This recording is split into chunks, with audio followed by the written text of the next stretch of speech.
Right, we're going. Ah, shit, that's going. All right, here we go.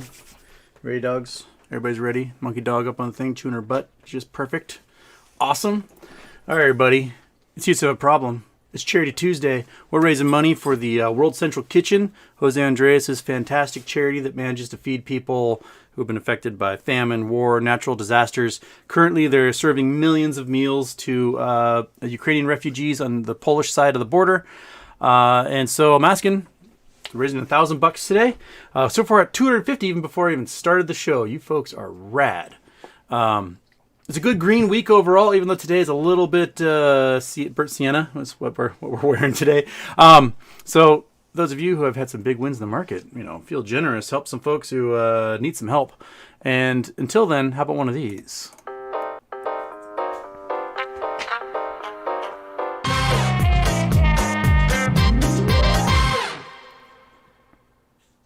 All right.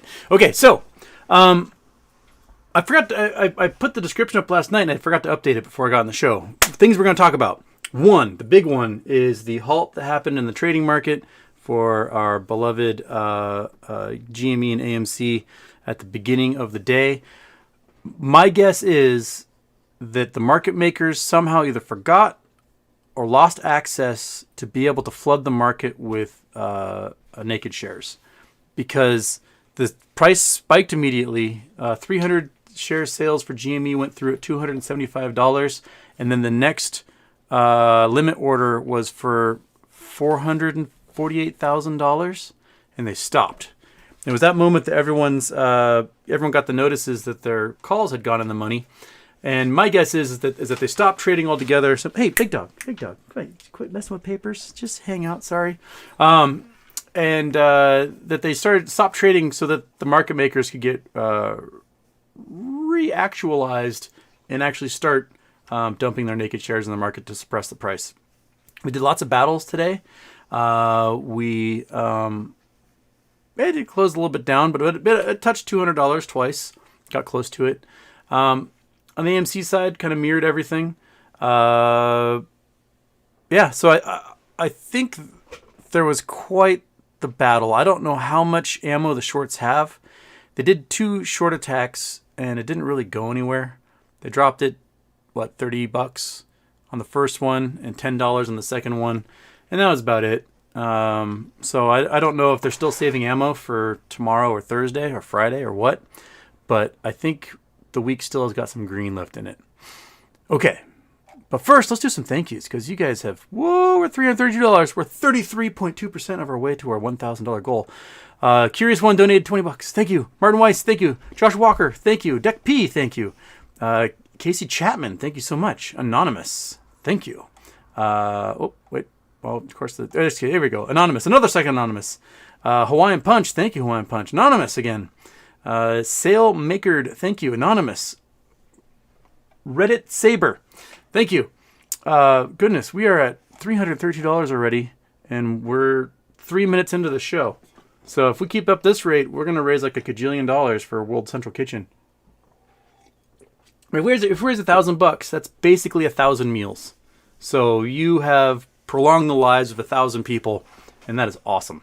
So let's get it going. Well, do I have anything else to talk about, Big Doug? What was the big things? Current event news. It looks like either an ammo dump exploded in Russia, or it was hit by a Ukrainian munition and exploded. So that's ballsy. Okay, moving on. Curious One, Mr. H, Post-MOASS, do you think Kenny and his jabronis will be reviving the bygone fashion of the concrete kimono? Also, Kenmore, just before Banff has hikes up the wazoo for yesterday's listeners. Okay, excellent, good. More people giving road trip advice for driving across Canada. Oh, no, sweet, big dog. All right. I think that if the hedge funds don't come up with the money to pay back their investors, that some of their investors are very terrifying people. the lucky thing for some of them is that those terrifying people are also probably on sanctions lists regarding Russia's invasion of Ukraine. So they may, they may get away with some of it, which would be freaky. Martin, such worthy cause. Thank you for doing this. Yes, thank you, Martin. Thank you for donation, too. It's probably one of the greatest, most efficient, most impactful charities in existence. World Central Kitchen is amazing. And Jose Andres is just such a giving, loving, caring, amazing man. And the food isn't just gruel. It is like chef quality, amazing food. He brings in tons of chefs to help him cook and make recipes, and donations from huge organizations for ingredients and shipping and logistics and all that stuff. It's a really rad operation, and he can get up and running in these places in a matter of days. So if there's a giant earthquake in Haiti, he can be there like that. It's pretty wonderful what he's managed to do with that charity. So, if you're in New York, whatever, go to one of his fancy restaurants, and you could probably eat just as well as people in these disaster zones. Okay. Tom Zerlatka, I think I said that right. I routinely see short volume of 60%. How does that work? Are they selling and then buying back a share? Would that not cancel out selling pressure of the short? Thanks. Congratulations on the pilot. So there's a couple ways of looking at the short volume of stocks. One is the high frequency trading or payment for order flows. So and sometimes that stuff can get included into short volume. So like if you're doing high frequency trading and you're selling stuff and you're shaving off like 10,000ths of a penny every single few seconds, some of that gets included into short sales. On the payment for order flow side, when you are looking for a stock at $100, they're looking for the stock at $99.99. So they will hold that stock for a moment before they make that purchase. And depending on which way the price may be swinging, it might be considered a short sale if they miss it. And so those are two big reasons why short volume is always high. The other is most of the sales right now, especially for the meme stocks that's flowing through the market, is coming from market makers, and they're just generating naked shares. So they are generating naked shares, and that's what's happening. That glitch today was them not being able to generate naked shares for the first few minutes of trading, and the price went pew and would have gone to $450,000-$600,000 in an instant had they not paused trading. So that's something that like Gary Gensler needs to get on top of. The SEC needs to get on top of, and basically subpoena the level 2 logs and trades that went through in the first 10 minutes of the day, 8 minutes, whatever it was that everything shut down, because they'll see that there was that because they weren't able to manipulate the market, the stock price actually went to a real market price, which is something that has not had the opportunity to do. We've seen glimpses in the past where a glitch will happen, and in the level 2s, the stock price will be absolutely bonkers. Last April was a big one where the highest highest bid was $176, and the lowest ask was $55,000 for a moment, and then market makers jumped in and flooded the market with shares. So it's manipulation. The market makers are not using their market maker status to actually keep liquidity flowing through the market. They're using it to suppress the price of stocks, and doing it in a way that is bad. Let's put it simply. Holy smokes, we're at 571. I'm going to have to do thank yous already again because you guys are just flying. Okay, we did Reddit. Wildcat Strike, thank you. Space Monkey. Christopher Monasterisky, I think I said that right. Hungry Caveman. Cruel Kind. Exclusive 605. Diaz. Granny Bags. Hassanable. And my name is Jonas. Thank you. We're at 500. We're 57.1% of the way to our $1,000 goal, and we are 9 minutes into the show. Dude, you guys are awesome. We might at this pace we might break the record that we set when we raised money for Second Story, the abused children's shelter. We did $2,500 for those folks. You guys are rad.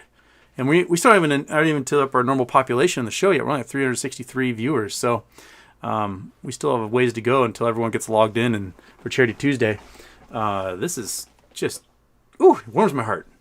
Warms my heart. Okay. Josh Walker, happy birthday. Thank you. Make sure you share your cake with us, kids. Thank you. Yes, and I do have a hard shut-off today at 4 p.m. my time because I do have a call with the casting agent for that show. So, woohoo! So we got to do our money raising inside that 2 hours for sure. Okay, Casey Chapman, what's up, Houston? How long do you think the short hedge funds can play this game, expecting our second child in October, and we prefer to be retired by then? I mean, if a glitch like this happens again, it might not take long. It might be a pretty darn quick. If they don't catch it and go, oh shoot, turn off everything, then all of a sudden the stock starts trading at a ridiculous price and everyone gets liquidated across the board. It's like that because no one's gonna be able to come up with the liquidity requirements for if a stock is trading at $400,000 a share. That's just mathematically impossible. So I don't know how much longer, because we are seeing a credit crunch across the board and liquidity crisis happening, where companies are postponing the sale of bonds to raise money, where we are seeing like commercial mortgage-backed securities start to just evaporate. Government bonds, like Japan's government bonds, are failing. Russian bonds are no good. Chinese bonds are defaulting like crazy. So we're going to see assets under management shrink at an incredible pace this year. And I think the housing market has tipped over the peak. I think we've reached the peak in the housing market for most of the country. There may be some metropolitan areas that still go for a little bit longer into the summer, but with interest rates getting raised over the coming months, that means people are going to qualify for cheaper mortgages, which means they're not going to be able to compete for the more expensive houses, which is going to bring housing prices down. I don't know how much longer these guys can hold on before they get called out on their bullshit, and then yeah, that's it. I think by October, I think we'll have some troubling news by October for sure. Sad Boy Incorporated news. Hey Houston, just finished reading The Bone Wars by Michael Crichton. Where is the best place to go looking for fossils in the U.S., regardless of locations? Also thoughts on GMA market halt. Well, I did the GMA market halt part. There's a lot of great places to look for fossils. The best way to do it is to look in road cuts, especially in the Appalachians. If you go through like Poconos, in like Pennsylvania, places like that, and you come across road cuts where there's slate, you can oftentimes just pull the slate out and you'll have all sorts of crazy fossils in a lot of them. I have about 50 pounds of fern fossils that I pulled out of a road cut. They're 230 million years old out of a road cut in Pennsylvania alone. Depending on where you are and what kind of fossils you're looking for, some places it's illegal to look for fossils. So like Painted Hills in Oregon, there's amazing fossils. You'll get prehistoric toed horses, camels, saber-toothed tigers, all sorts of crazy stuff out of those areas. But you have to have permits to do any of the fossil digging. And in some of the areas, there's national monuments. You can't even touch the sand that's there. You can see cool stuff like you can get really cool like ammonite and ammonite fossils in Texas. Iridescent ones in the Spelt Supergroup in Montana. The Badlands that go from South Dakota up into North Dakota, lots of fossils in there, and that's where I want a saber-toothed tiger fossil from one of those areas. But I think you need permits, or else you face Antiquities Act punishments. Dinosaurs all over the Midwest and Rockies. You can get weird things like ichthyosaurs in Nevada. There's even cool stuff like ancient whales that you can find in Southern California that are in the foothills next to the ocean. Like in San Clemente, there's a fossilized whale that's about, I don't know, a 2-mile hike up from the ocean, up from Trussell's Park. There's lots of fossils out there. Places you will have a hard time finding them is fairly new Earth. Hawaii, not many fossils. Lots of limestone-rich places like Florida. Oftentimes it's hard to find them because all that rock is basically just coral that's all smashed up bone bits. So technically it's all fossils, but you aren't going to be able to make anything out of it. Opals are great. Opals, a lot of times, like Virgin Valley, Nevada, there's a volcanic eruption 20, 30 million years ago. It dumped all this silica.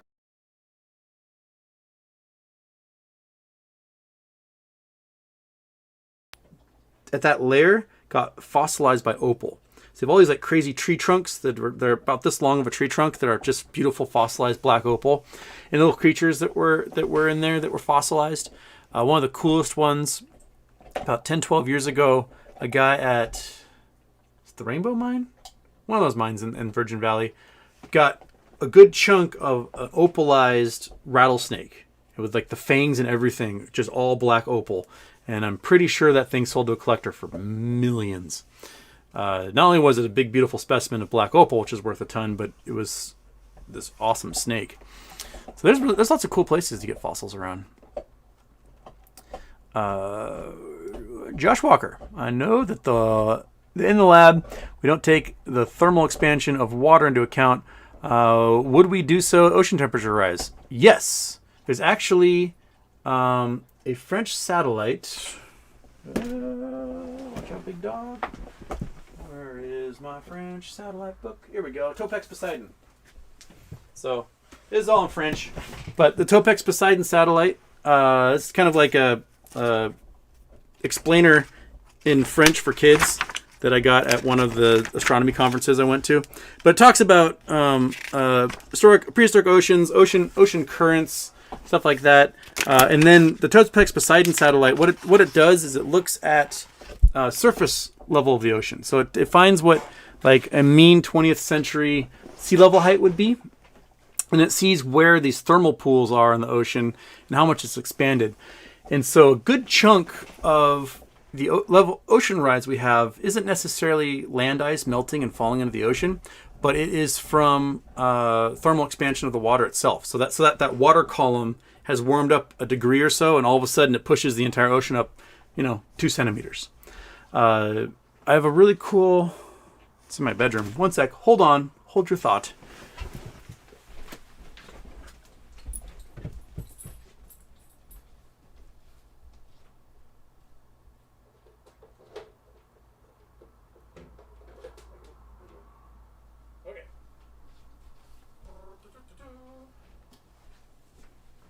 All right. So this is from NASA. This is a picture that I hang in my bedroom.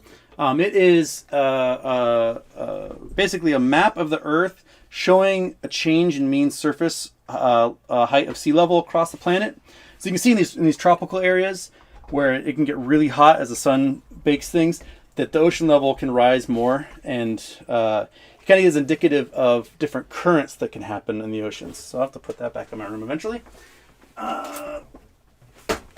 And my sister, one of her master's degrees in oceanography was based on these trade winds that blow over like Costa Rica and Central America. So Google Earth Pro, doink. Whoops, Google Earth, turn on. There we go.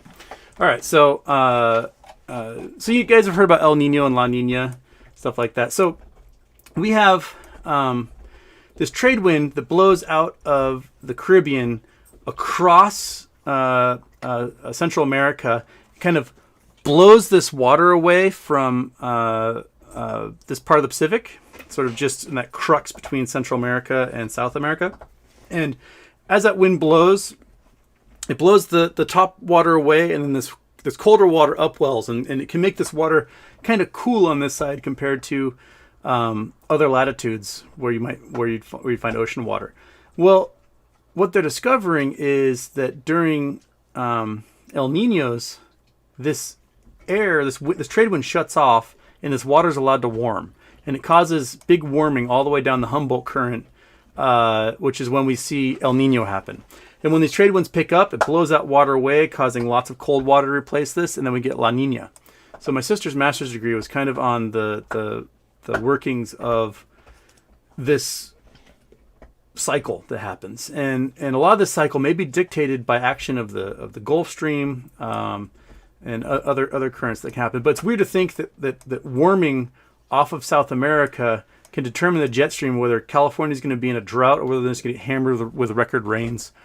And it's very strange because that jet stream changes by about 1,000 miles. And if it's La Nina, it hammers the northwest and we get tons and tons of snow in the winter and California dries out. If it's El Nino, we get no snow in the northwest and California gets storm after storm after storm after storm. All because of this little weird trade wind that blows across, Costa Rica and Panama. It's weird. It's very weird. Very weird indeed. Oh, feather plucker.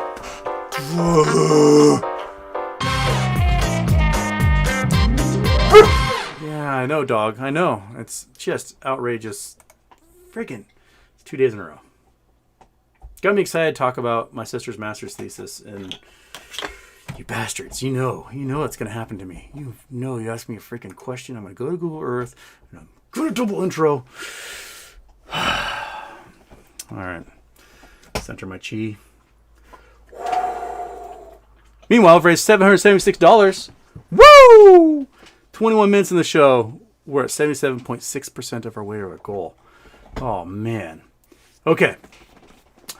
Whew. I got to do some thank yous.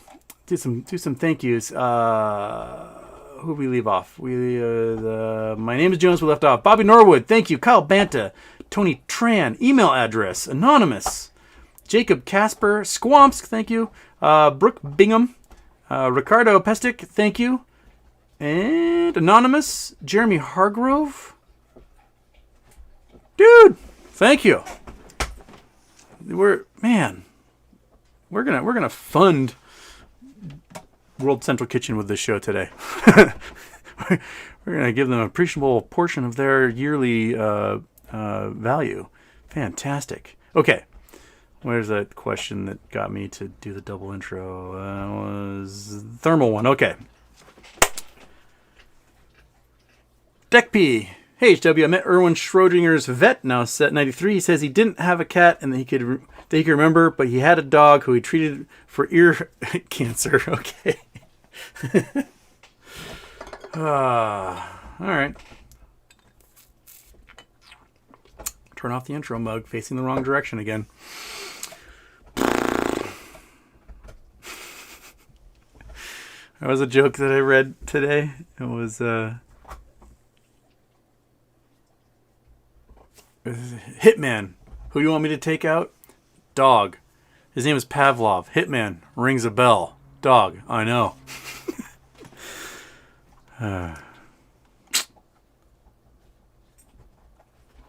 Okay. Chad Clifford. I have $30,000 to put into a stock. Best pick AMC or GME. Not financial advice. Happy birthday, sir. Ooh. 30K. I mean, not financial advice. I'm not a financial advisor. I think both still have room to run this week before they get truly short attacked hard. I think the shorts are just trying to keep everything measured so it doesn't run away from them before they throw a bunch of their ammo at it. I don't think it really matters which one you throw at this week. I think both of them still have ways to go Wednesday or Thursday before they see a significant battle from the shorts. I think the shorts were showing us a couple of times today that they can short attack when they need to, but I don't think they're using the big portion of their ammo quite yet. They're still reserved because they don't want to spend it all now and then see everything jump, putting a bunch of stuff into the money, a bunch of calls into the money on Friday. So I still think there's room to grow for both of them. I don't think it really matters at all which one you go into. But if you see them short attack, that's when you should buy. Why not buy that dip? Dan Volman, I watched your teaser for Get Your Rocks Off this morning. I would love to watch that show someday. Hope you can make it happen. Me too. I talked with a lovely lady who works for South Dakota Public Broadcasting, and she's going to see about maybe I do a geology show for South Dakota, which would be rad. Little PBS thing. I love I love the Black Hills especially. They're really beautiful, amazing, crazy. There's like 15 mountain building events in the Black Hills. Plus lots of gold and really cool rose quartz, which the gentleman who discovered my treasure in 2 days got like 1,000 carats in star rose quartz cabochons, which are really cool. Those are from the Black Hills. I hope you're enjoying all those gemstones. They're yeah. Give me a hug, big dog. That's what I need. That's why I want to talk about my treasure. We will do another treasure hunt someday. I just got to get my shit together and get that organized somehow, and figure out what kind of treasure I'm going to hide, because I don't have any treasure left. I gave it all away. I don't know. I have some first edition books. Those don't age well if you put them in the wrong spot. Okay.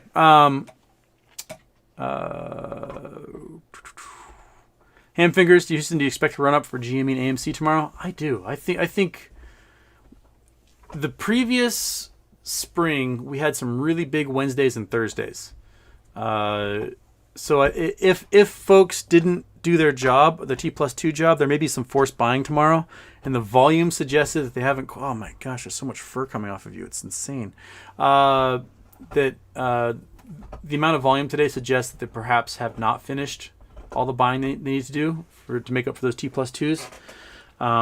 So yeah, we still may see some runs tomorrow and Thursday.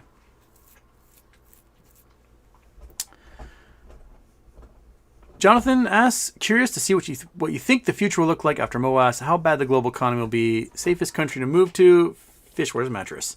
My fish wears a mattress is a very important sacred term in American Japanese. Man, what would be I think either the MOASS will cause a big crash in the market, or the market crash will cause MOASS. It can really be an either or, chicken or the egg type thing. Monkey, are you choking on bone bits because you chew too many bones? Yeah, chill out, buddy. All right. But it's going to coincide with a lot of rough things. Commercial real estate toast. Possibly residential real estate also toast at the same time. Corporate debt out of control. A lot of corporate bonds will move to junk bond status. There'll be a lot of defaults across the board in all sorts of different securities. There'll be huge sell-offs of stocks and a push towards like government treasuries, I think, and gold. In the subsequent printing that's going to have to happen, we're going to have a lot of printing, as well as like they're trying to raise interest rates now, because if they don't do it before the economy collapses, then they lose the tool of lowering interest rates to spur the economy. So, I mean, they should have been raising interest rates for the last, year or so. Once we'd figured out how to kind of deal with the COVID pandemic financially, they should have started raising interest rates, but they really didn't. And it's because I think no one at the Fed, no congressman, no president wants to be the one responsible for having to like pull the Band-Aid and raise interest rates so that they can keep inflation under control. But you need those interest rates to be at a certain level so that when everything collapses, which it does because we're in a freaking boom bust cycle again, like the 1920s, you need to have the ability to cut those interest rates and spur investment and make it easier for people to borrow. But that's a big problem, is if you don't raise interest rates high enough, when that happens, you lose that tool to spur investment and to move capital through markets. So I don't know if there's necessarily a safe country to go to during something like this. Like when the economy collapsed in 2008, lots of defaults happened in very rich places like Dubai and Abu Dhabi. And there were stories of just people abandoning their Ferraris at the airport and getting the last flight they could out of the country because there's debtors' prisons in places like that. There was a story of is an Indian submarine captain. He had retired from the Indian Navy. He was like a power specialist because he worked with nuclear submarines and stuff. So he took a job with, I think it was like a power utility in Dubai. And that power utility was owned by a sheik and paid him, $200,000 a year or whatever. And when the economy collapsed, that sheik lost all his money. So he took the passport of the Indian employee and said, you owe me like $750,000 for all that money that I paid you in salary over the last 3 years, or else you can never leave the country. And so there's this crazy story about him getting in contact with a friend who sailed a boat into the Persian Gulf.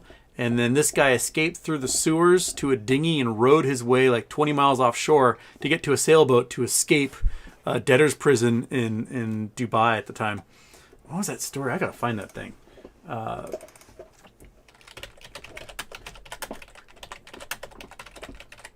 Escapes.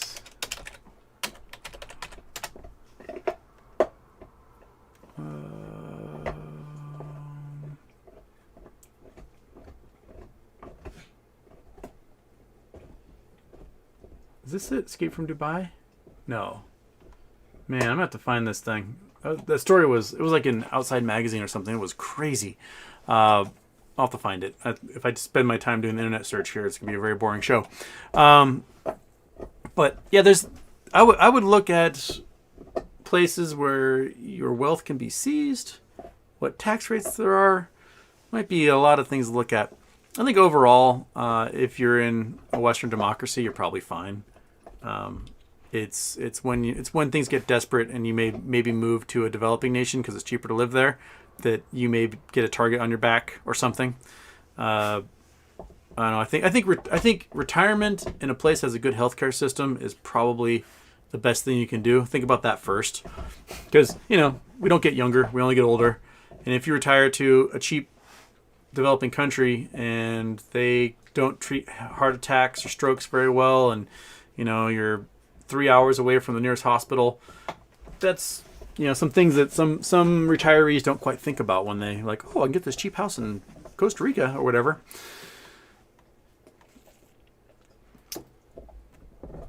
Tons of fun. Tons of fun. I read these things, I'm like, Tonzo for fun. Tons of fun. Given today's price action, how do you think the rest of the week will pan out? Are we going straight down to 80 again, or just consolidate at our current levels? I think there's still room to run. There was a couple of waves where I saw 300s in the layer 2s.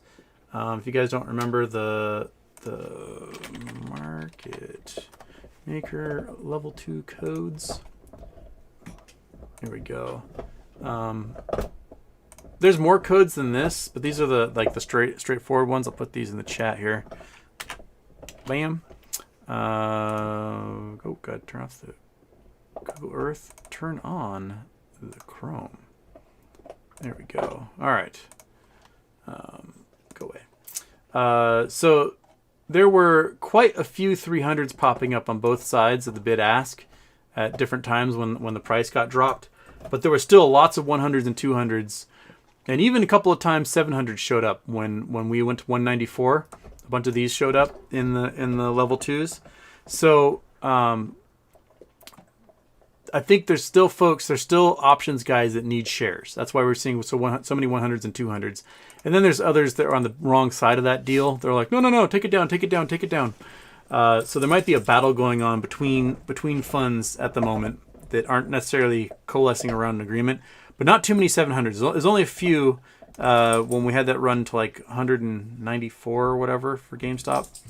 And then there were several that were in the 2000s that came up on the ask side at weird numbers. Their ask is for $310, and there's 2,000 of them asking for that. Those are most likely market makers or funds throwing those codes in there. So I think due to the number of 100s and 200s we are still seeing today, and there's a couple of 500s in there as well. And I saw a couple of 505s. But I think that means that there's still room to run tomorrow, because that means they haven't gotten the shares they need. Trading day's over, and oh well. Okay. Goodness, we're $861. Let us do a couple more thank yous. Who was the last thank you I got? It was Jeremy was the last one. Okay, we got Anthony Frey, thank you. Diddy7, thank you so much. Matt Newton, thank you. Anonymous, thank you. Another Anonymous. Bullish on Houston's second intro. You managed to donate some of your winnings on the second intro bet today. I wonder what the over-under is on, like, am I successful half the time? Or do I fail more than half the time? I wonder. Someone's going to have to go through and do the numbers on that. But man, we're 86.1% of our way to our $1,000 goal, and we are 35 minutes in. We're raising boatloads for World Central Kitchen. This is awesome. This is fantastic. You guys are great. And we still only have 541 viewers, so we still have room to go from our peak viewership yesterday. So there's more of you that can jump in here and get some war refugees fed. It's fantastic. All right. And of course, this side of the chat just reset, which is the most annoying thing in the world. Okay.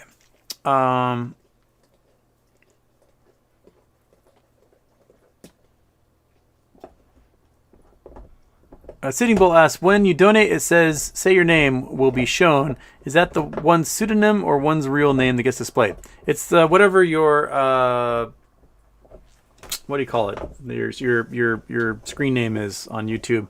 And I don't know how folks make it anonymous. I don't know what they do to do that. I don't know. I haven't figured that out. So, and then there's the Houston, turn off the intros. Thank you. Okay. Any cool finds by James Webb? Not yet. They're still calibrating everything. So James Webb Telescope's official first light has not happened yet because they're still calibrating all the instruments. And I think they finished calibrating the mirrors, but now it's time to calibrate the instruments. So I think official first light is scheduled for end of April, beginning of May. We will see. J-Dog says, not sure if this is open to the public. They gave me some coordinates. Let's see where J-Dog's sending us, shall we? Where are we going, J-Dog? We're going to... Where is this? Like East Coast? Florida? Where am I? Oh, no. Oh, 110. No, Arizona. I thought it said 10 degrees. Oh, this is the Mojave boneyard. Yeah. So some of these planes are mothballed but kept in working order so that, you know, World War III breaks out, we can get some 100-year-old B-52s and go fly them around. Others, as you can see here, are completely taken apart. These look like remnants of B-1s maybe, right there. So F-4 Phantoms perhaps. Looks like more maybe F-4s. Those are little jets. Maybe F-16s. Tomcats? These Tomcats? These might be Tomcats. Yeah, it's cool. I always wanted to go to the boneyard and see what it's like. Got tons of like attack helicopters and old C-130s and yeah, this is cool shit. I love this stuff. But there's a couple of these throughout the American West. These boneyards. This one, which was this one? Just aircraft boneyard. Okay, that's what it says. Aircraft boneyard. And these look like what? Containers or something. Abandoned, all sorts of abandoned stuff out here. It's weird to think that we just kind of park this stuff out in the desert and then kind of forget about it. These are smaller jets. These look like more F-16s perhaps. Some trainers. These are old ones. These are, I don't know what these are. These are some of those like Starliners or whatever that they flew in Korea. I don't know. Give those to a museum, man. But there's a lot out here. Goodness gracious. Got tons. More V2s, more heavy lifts. Man, these are like ancient bombers. No one's going to be flying those for any reason. These are like 707s or something. Tons of F4s. Look at these little guys. It's like little what are they, like P51s or something? That's crazy. That's crazy, man. All right, so yeah, where is this one? Like Scottsdale, Littleton? Where are we? Oh, Tucson. We're in Tucson. All right. Yeah, there's another big boneyard somewhere in the Mojave in California that, I don't know, if someone finds it, send it to me. I'll go check that one out too. But yeah, the Mojave boneyards are full of lots of jets. Back to Big Houston.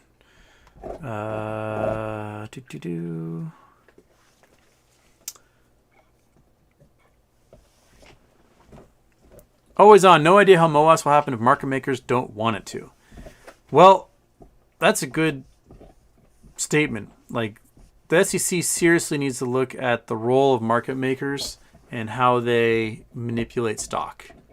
Because I personally think that market makers should not have the superpower where they can just generate naked shares for basically arbitrary reasons and dictate which way the price of a stock is going to go.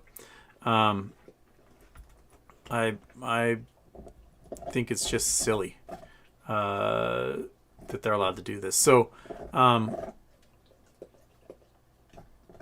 will they ever do it? Will they ever touch that? I don't know, because a lot of the new rules they're making, they still have exemptions for market makers. Like, oh, we're going to make this rule about short hedge funds can't do this and that, but the market makers still can.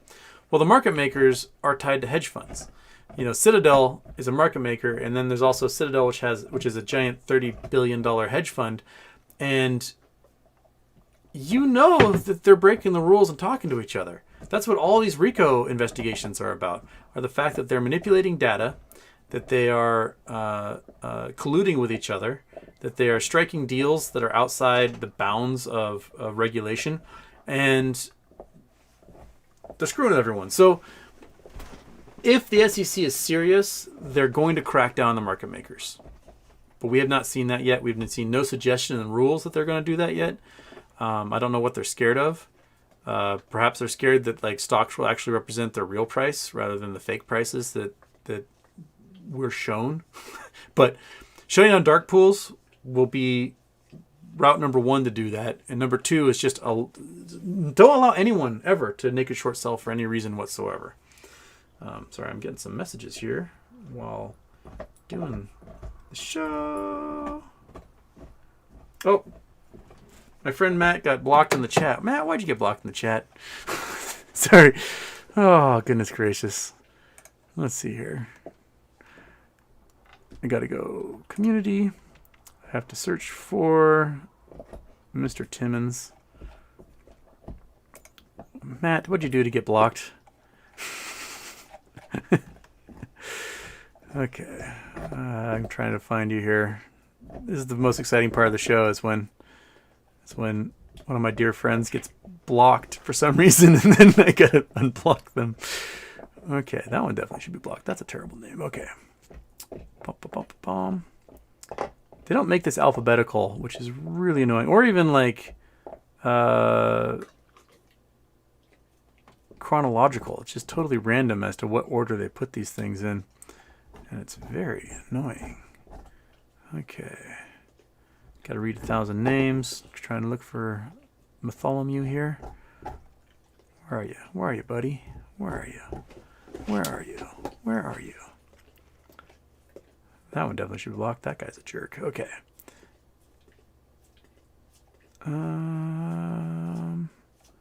Goodness gracious. Matt, I'm not finding you so far. We're like halfway through this thing.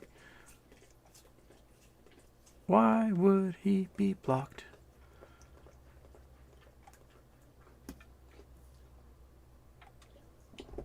Why can't I just search for a name? Why do I make me scroll through this unalphabetized... YouTube, be better.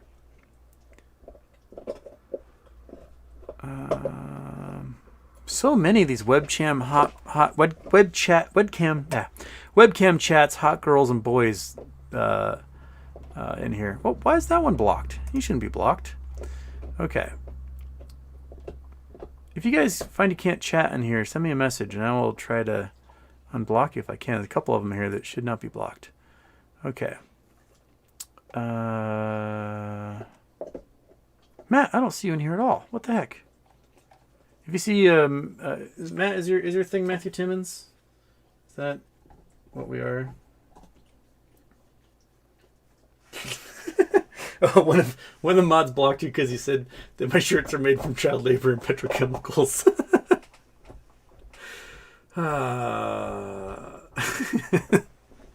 Okay. All right, man. I'm gonna figure out why. Send me whatever your screen name is. I'm gonna figure out how to unblock you. I don't know. I don't see you on here.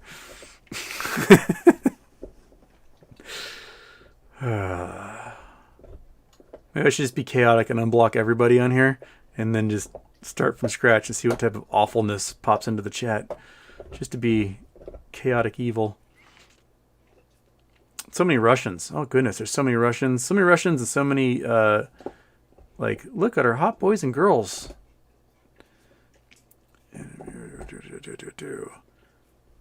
Bartholomew, where are you?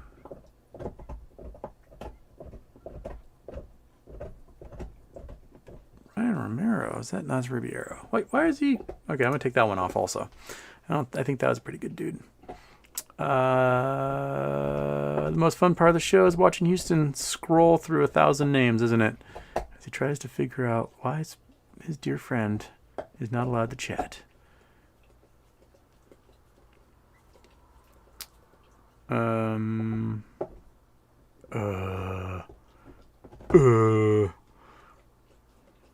Well, I don't see on here, Matt, so I don't know. I'm gonna look further. So there's a couple of people that shouldn't have blocked that I got unblocked in there, so that's at least something. Okay. Holy crap, over $1,000 while I raised a bunch of money while I was staring at the blocked thing. Thank you, Anonymous. Thank you, Felix. Thank you, Christoph. Thank you, Anonymous. Thank you, Daniel Batchelor. Thank you, Chakuseki. Awesome. We just pushed over $1,000. We met our goal. And we're only 47 minutes in the show, which means you guys now our goal is to break the record for Second Story that we did back in, what was it, August? We raised like $2,400 for them. So, let's set some records here. Let's raise a chunk of change for World Central Kitchen and make it awesome. And I apologize, Matt. Okay.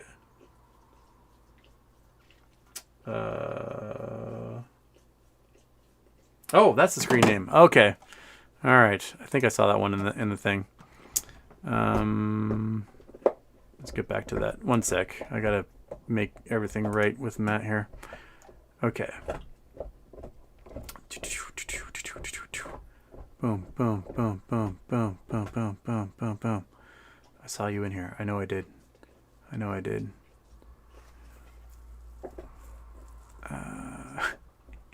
just realized that somebody got blocked. The name was Analingus. Okay. All right. Where is it? Where is it? Where is it? Where are you? Where are you? We're gonna get this going. It's gonna happen. I'm gonna get you unblocked. I swear I saw that one in there.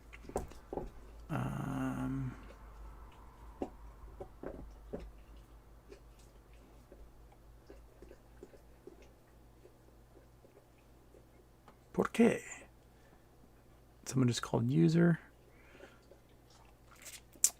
Oh, dead air, trying to figure out how to unblock them. I don't see the, shit. Not seeing it. I thought I saw it earlier.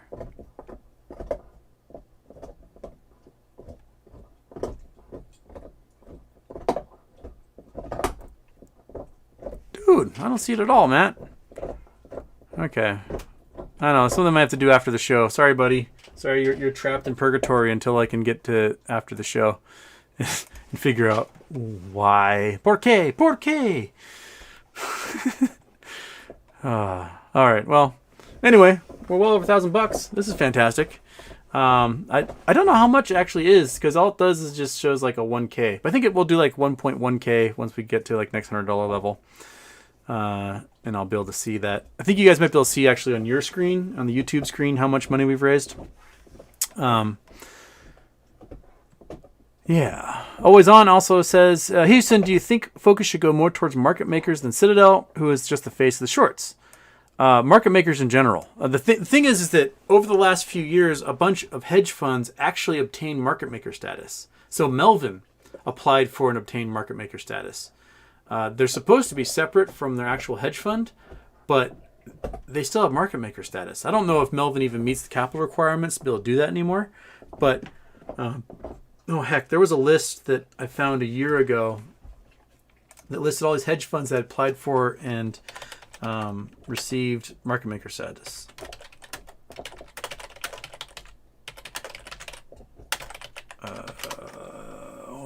Market maker definition.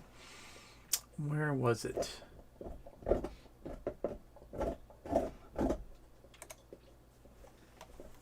This is... Yeah. That's not the list. List of market makers. Where are they? This is not... It was... I found it in the weirdest, like, SEC page.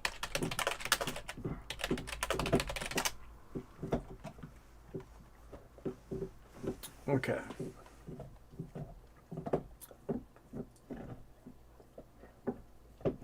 Okay, this is FCA. Market maker list. Maybe this one here. All right. That is just telling me what exchanges market makers go through. That doesn't help at all. This is internet searching while I'm doing a show is the worst thing in the world. How about you? Are you the one? Okay, here we go. Let's see here. Turn off the Google Earth. Okay, this is market makers. So we got all sorts. We got lots of banks. Citadel is 20 different kinds. Credit Suisse, Deutsche. These are all, Goldman Sachs has it. Is Melvin still on there? Looks like Melvin's not on there anymore, so maybe they lost their market maker status because they didn't meet capital requirements. But we got, Mitsubishi, Morgan Stanley, tons of investment banks. So we've got, probably 50 to 100 on this list.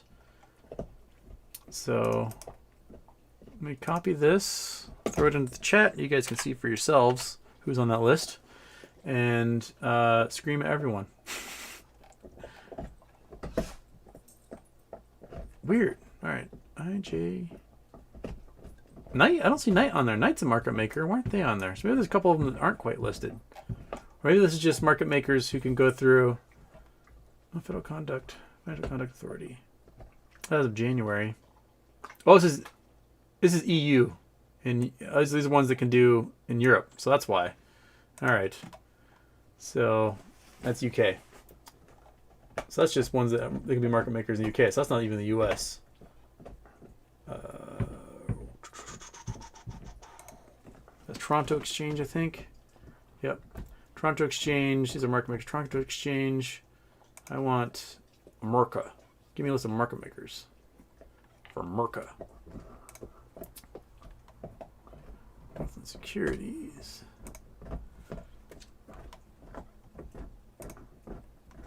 What do you got for me? Oh, goodness. No. Oops, that's not the zoom in. Cancel that. Where's my... Oh, yeah, this one. Okay. That's a lot of market makers. Who do we got on here? Looks like Melvin's still off this list, but goodness gracious, that is a lot of folks who have market maker status. What is... Oh, these are phone numbers for different... Okay, Gifford and Glanville. A couple of dudes. Zynex. Man, there's a lot of them out there. So there's a lot of folks that apparently have market maker status that can just screw us over. I think that last link I sent was actually just a PDF file name. I don't think it was the actual link. Whatever.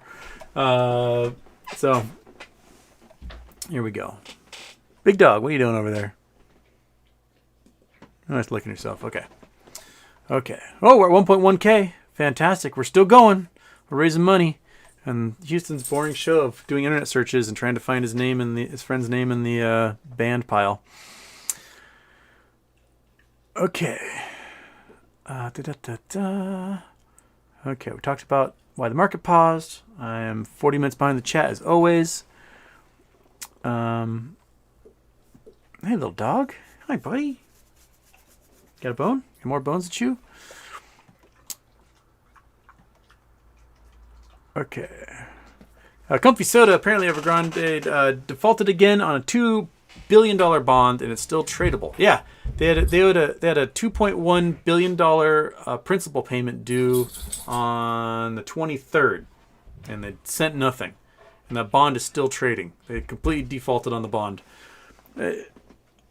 I think the big fear is of these bondholders going, oh, they defaulted, is that once they officially accept that, they can no longer count any of that bond as assets under management, and they got to figure out a way to replace that wealth somehow.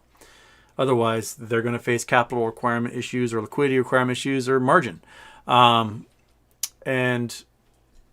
it's that old adage, like, if you owe a bank $1,000, that's your problem. If you owe a bank $1 billion, that's their problem. And right now, Evergrande owes $300 billion to a bunch of banks and funds out there, and China's going, hey, you're not going to get your money, so tough shit.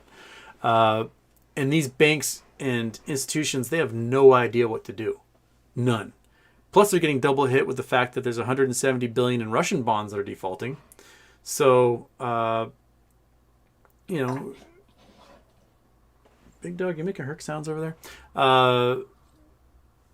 There is definitely an issue with assets under management for these big institutions, funds, and banks.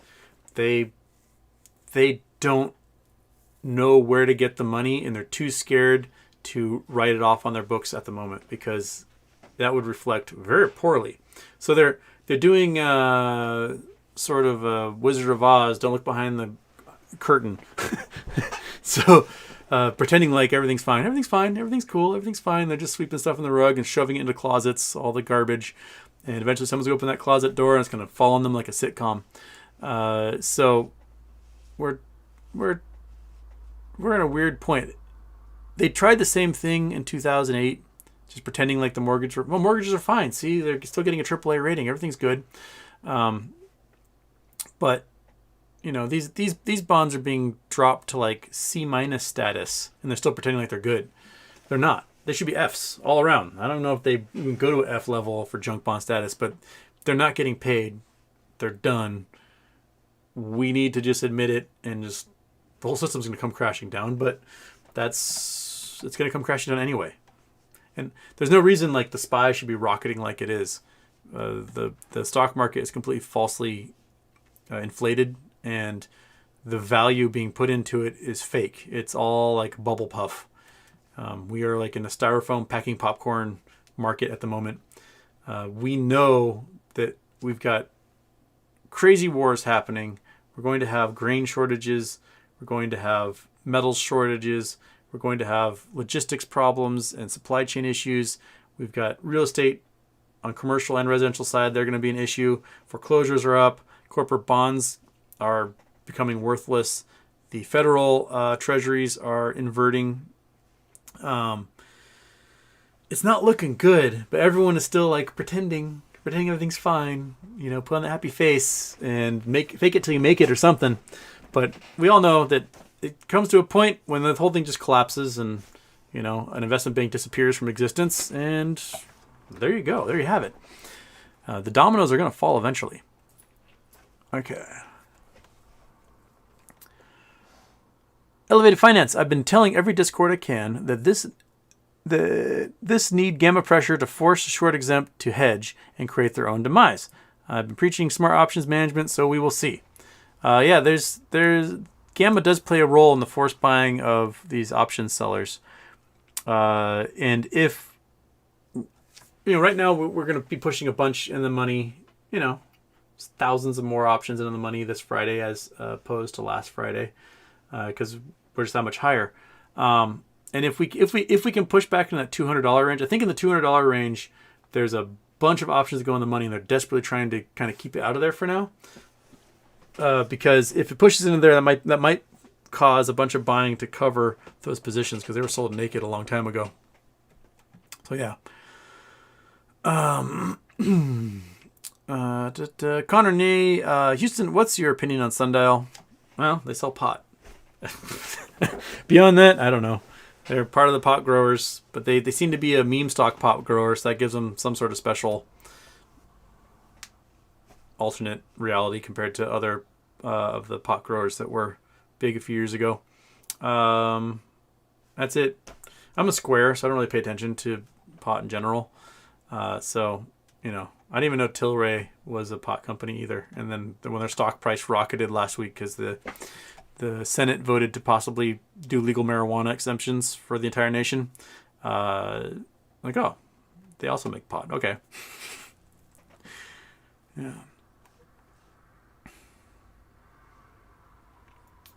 Chicken Tender Daddy. What the F is a toad horse? I don't know. A toad horse. Supporting character in J. Thaddeus Toad, Cockney accented horse in Disney 1949 short, The Wind in the Willows. Oh. Wind in the Willows. I remember reading that 30 years ago. That's a toad horse. There you go. Cyril Poundbottom. All right, there you go. Cyril Proudbottom, a toad horse. It's a toad on a horse. There you go. Oh, forgot to show you. There you go. There's a toad horse from Wind in the Willows. Ta-da! Toad horse. So there you go. You now know. We all now know. I would have remembered, but I honestly don't remember anything about that book. I read it. I had really great. I remember it had very pretty pictures in it. But 30 years ago, I don't remember the plot. I don't remember anything else beyond that. Okay.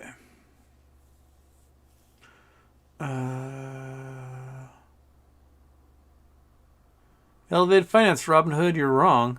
This has been Gamma Pressure, and it almost got away from them this morning. We need to keep buying near or in the money calls and force short exempt to hedge and then short hedge fund cover. Might work because it means they have to buy 100 shares. If you buy one share, okay, cool. If you buy in the money calls or near in the money calls, then they got to go out and find 100 shares, which increases buy pressure. So there is something to that gamma squeeze. But those who are scared of options, don't know much about them, just stay away from options.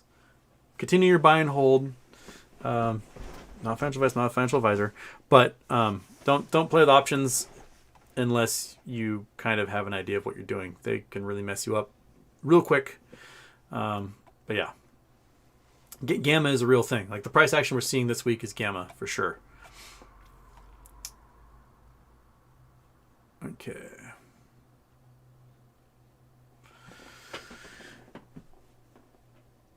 Squamps asks, Houston, how would you turn yourself into a perfect fossil? Should I put into my will that I want to be buried sandwiched between limestone while it's doing an over-exaggerated pelvic thrust? That would be a complicated way of doing it. The way I want to be laid to rest is I want to be wearing like a pair of Oakley sunglasses, a loincloth, Nikes, have a cell phone and a rock tool in my hands, and then just laid down into a bog. And just let the oxygen poor environment of that bog just encapsulate all of my cells, and the various silicas in that mud just make me a perfectly preserved, confusing, hard to date, radiocarbon date creature. Like, why does he have these rock tools and ancient things, and then also Nikes and a cell phone? I don't get it.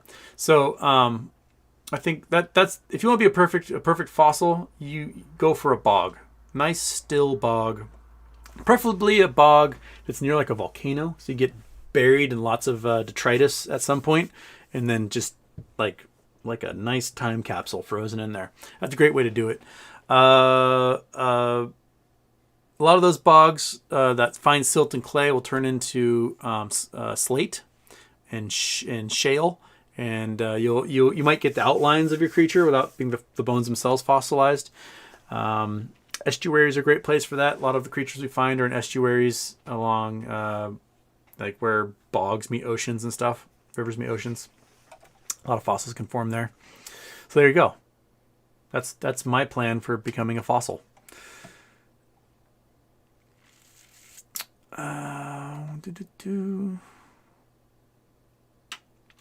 Euphoria Morning asks, Houston, crypto is moving along with meme stocks. What do you think the whales institutions are up to?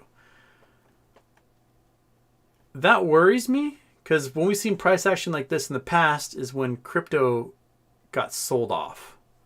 So why are these big institutions allowing crypto to run with the meme stocks? Normally they dump the crypto at a high price, generate a bunch of cash, and then they hammer the meme stocks down, or they use that to pay off a bunch of debts.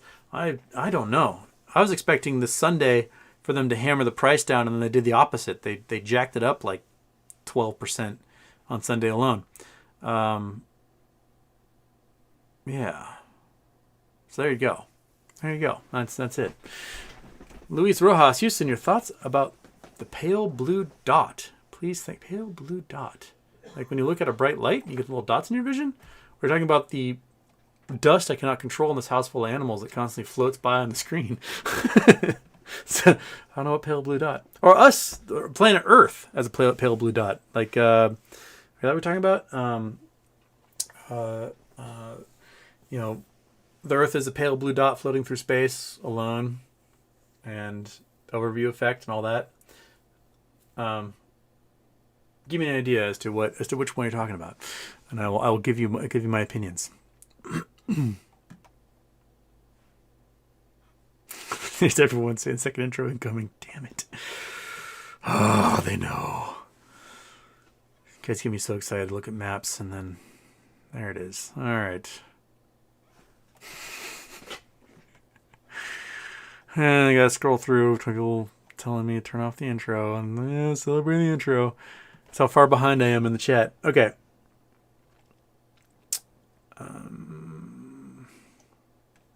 Matt Newton, can you explain how the price could jump that fast?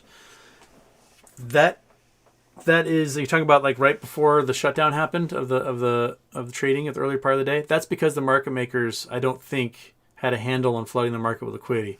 Either somebody turned off the console or needed to jiggle the cable or something, but the trading computers at the market makers were not generating fake shares to send to the market.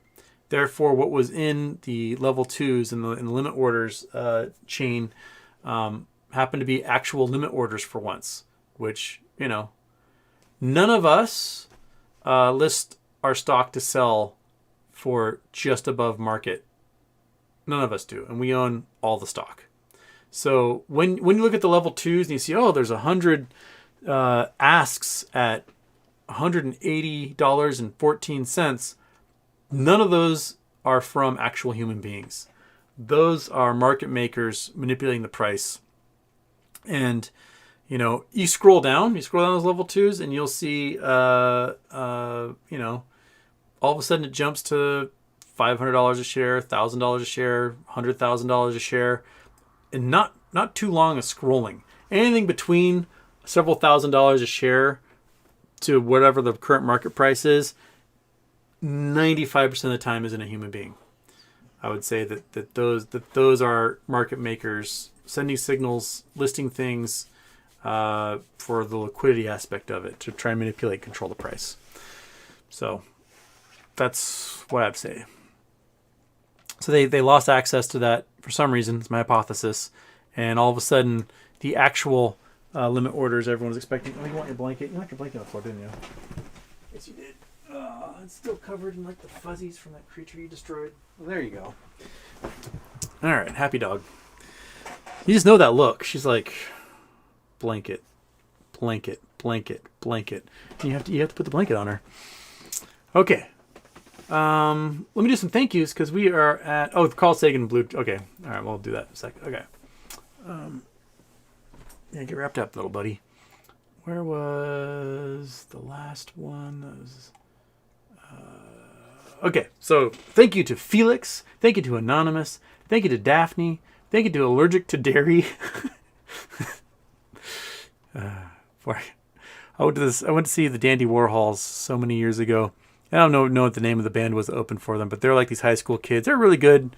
The lead singer sounded a lot like Kurt Cobain. And they did like a little 45-minute set. It was at the Showbox Soto in Seattle.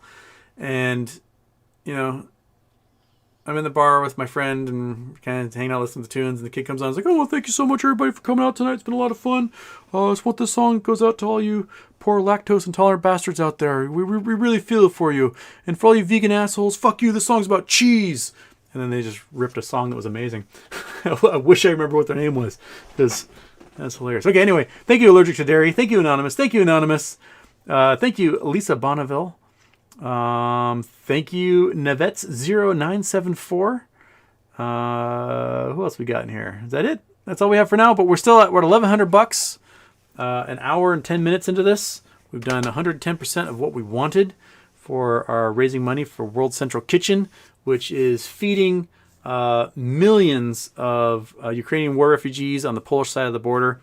They are a fantastic charity. Jose Andreas will probably get, I don't know, they'll probably get sainthood or something when he moves on for feeding so many people, because he's done amazing work.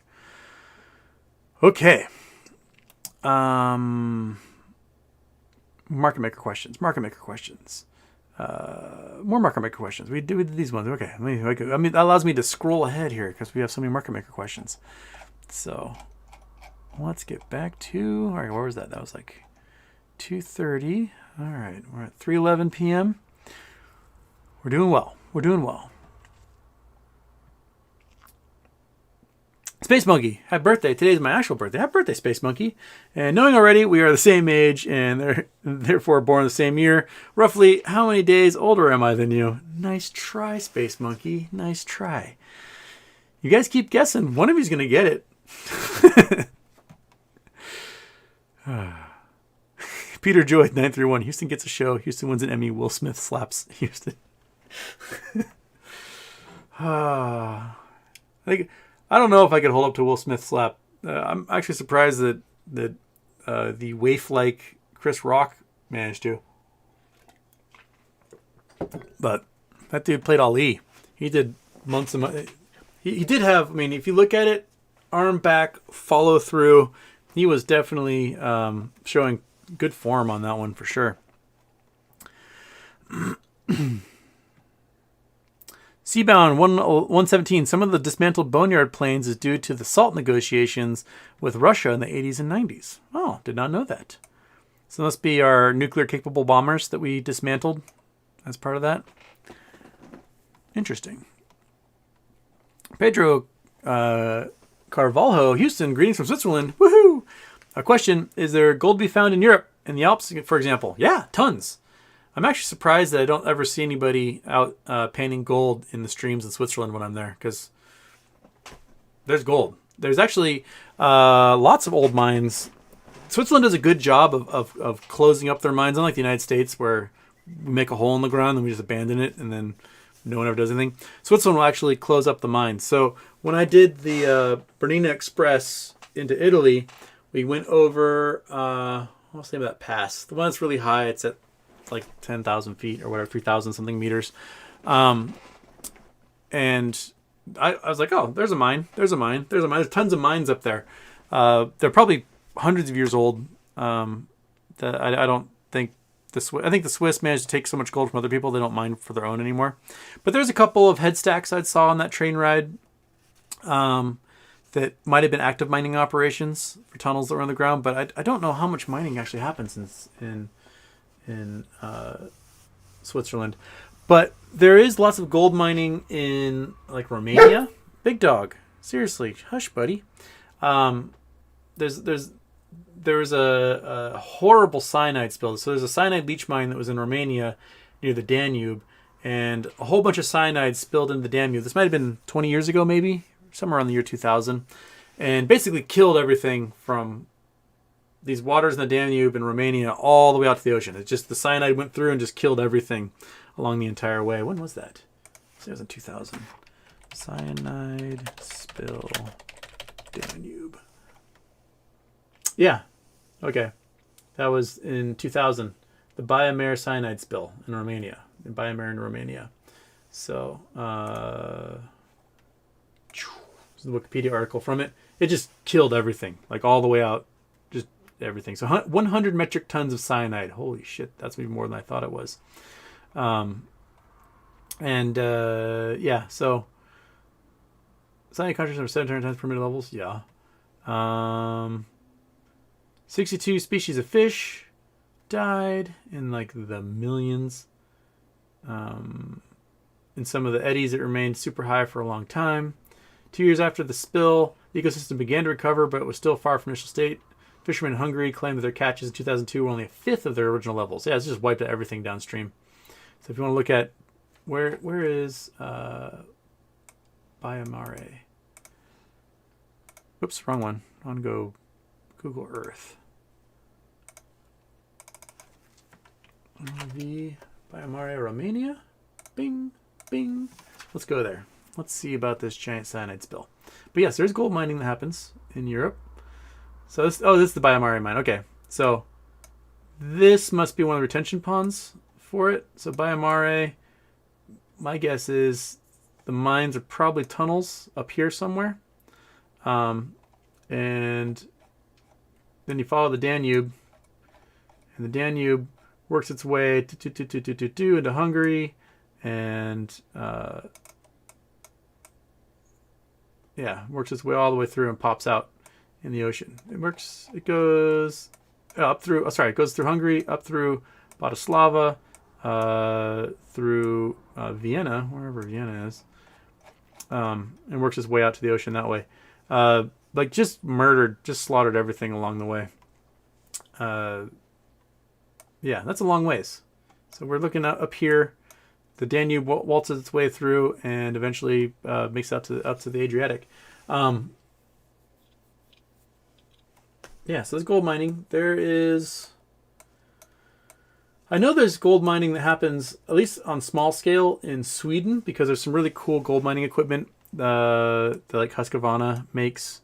And I think it's for all like alluvial stuff in their mountains here on the west slopes. There's gold mining. Wherever there's mountains, there's gold, basically. Unless you're looking at like oceanic basalt volcanoes, there's not shit in those things. But most mountain ranges, you'll have gold of some kind. Whether it's economical or not, I don't know. But you can get gold out of the Appalachians. There's gold mines in New York, in North Carolina, South Carolina, Georgia. People get gold out of the very beginning of the Appalachians in Alabama. All you need is rock to crack, and any hot water that's trapped deep enough melts gold and will find its way through that crack. So deep down, we're talking miles and miles and miles on the earth. Under all that pressure, water can be in the thousands of degrees and not burst into steam because it's under pressure.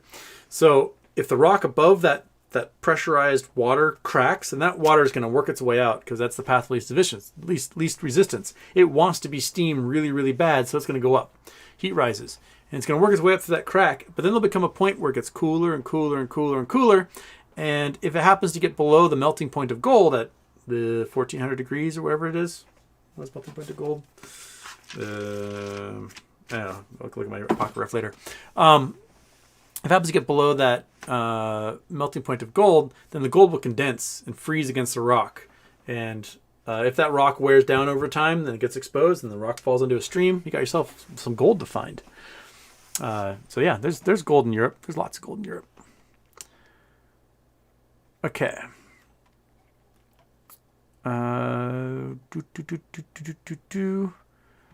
Okay. People talking about how slow Gary Gensler is. He's very slow. They canceled NSCC to 2021-10. Really? I had not heard they'd canceled that. That's interesting. Which one was 10?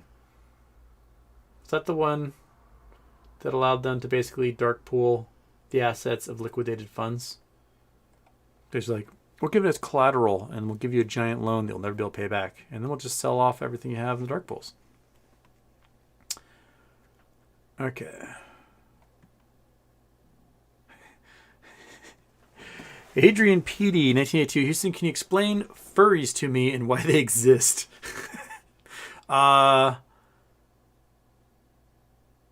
whatever floats your boat, I guess. I don't know. Some people saw Bugs Bunny dress as a lady in a cartoon and they went, I want that.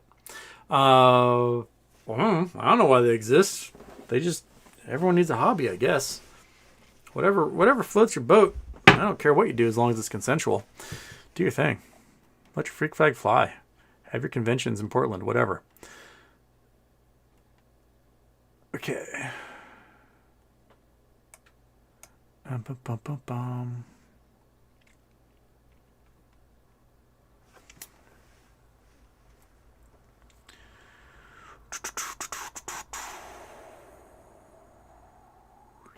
Daphne says, Jose Andreas is from Austria, Spain, my fellow countryman and truly excellent man and fabulous operation of charity. It is. It is a fantastic charity. And we're at 1.2K. We're at over 1,200 bucks raised so far. So fantastic. Woo! Okay. Melvin doesn't meet the requirements to lease a car.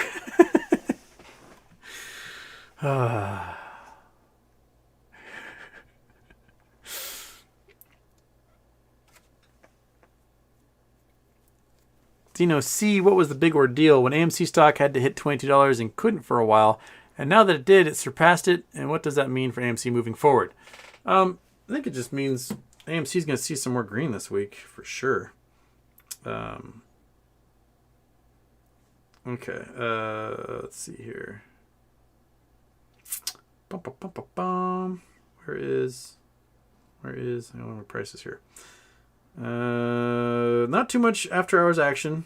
GameStop still 180. AMC still at 29. We're doing okay there. Yeah, so I wouldn't be too worried about AMC. You're flirting with 30, and if my gut is correct that some of those options guys still need to find shares to make up for things, they may be forced to buy them tomorrow because if they didn't get enough today. So we may see some forced price action. When was it?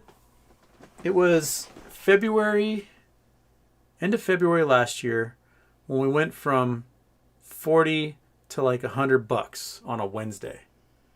And I think that was because of forced buying for those options folks. And then a month later, we went from 100 and whatever to $348 like on a Thursday. Before they hammered it back down with that big short attack. So some of these price actions can happen outside that T+2 date. So, I've got my fingers crossed, hoping that we're going to see some happening tomorrow and Thursday before they can get their shit together and start hammering us back down again.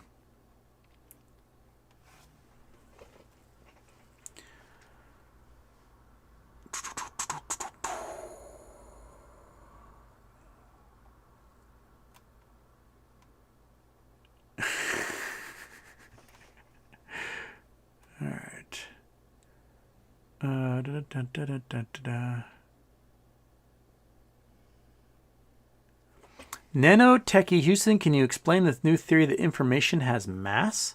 What does that mean for singularities? I'm not quite sure what you're referring to. I mean, electrons technically have a mass, and a lot of information is stored in electrons, or at least in forms that electrons are used to read it. I don't know. I'm going to look up that, see exactly what you're referring to. But like,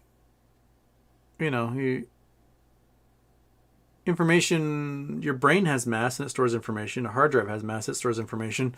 So, I mean, I have to look up what you're talking about necessarily for that. Peachy Sunday, what would Danny DeVito's favorite pickup line be? How's the weather up there? I don't know. Yeah, that's why I dated Rhea Perlman. Why I married Rhea Perlman, because she wasn't that much taller. Daphne Houston, can you ask if anyone knows which trading apps allow you to place unlimited sell price way above current price? Yeah, we should make a list of those brokerages. I think SoFi was one of them. There was allowing people to do like $10 million limit orders. They still allow you to do that? put them in the chat. Let's see what brokerages allow you to do unlimited limit orders. I'd like to see that.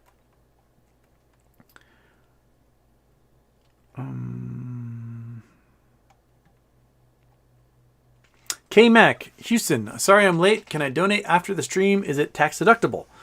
It should be tax deductible. You should be able to write it off. Yes, forever, as long as this video is on the internet, there will be a little donate button in the corner. I should always say it at the beginning of the show. I always forget.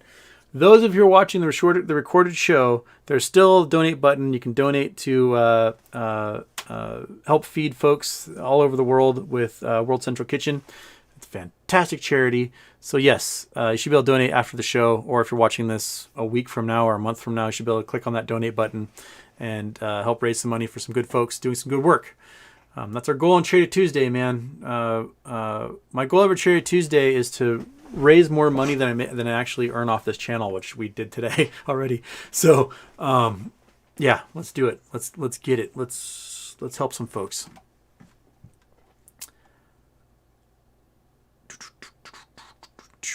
Daphne says, yes, it's tax deductible. You get a receipt in your email. Excellent. There you go.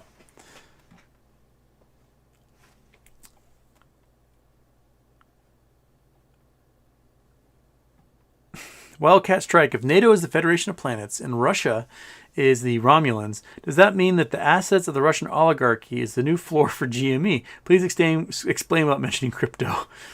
There was an idea thrown out there that if we seize the 3 trillion or more in assets of oligarchs that are working their way through our financial markets, which is actually higher than I'd estimated, because what these Russian oligarchs do is they take the money from Russia, they steal it, and they funnel it through various banks, usually like Deutsche Bank, some banks in Cyprus, and they take it from those banks, they move it through banks in the Caymans, banks in the British Virgin Islands, banks in Belize, banks in the Bahamas, and eventually it finds its way to the Cayman Islands, and a lot of these funds in the Cayman Islands work with lawyers in New York who then funnel the money into hedge funds in the US.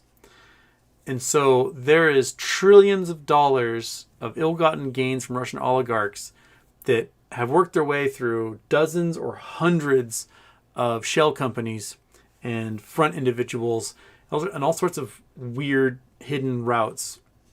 And that this money is now invested heavily into the US markets. And the federal government is desperately trying to unravel these labyrinth of shell companies so that they can seize these assets. And so somebody said, hey, use this Russian money to pay for MOASS so that, they don't have to print trillions of dollars to pay for all of our stocks after we make a fortune off of the eventual mother of all short squeezes, which, why not? If you get access to get that money finally, then that's what you can use to pay for MOASS. So why not? I'm all for it.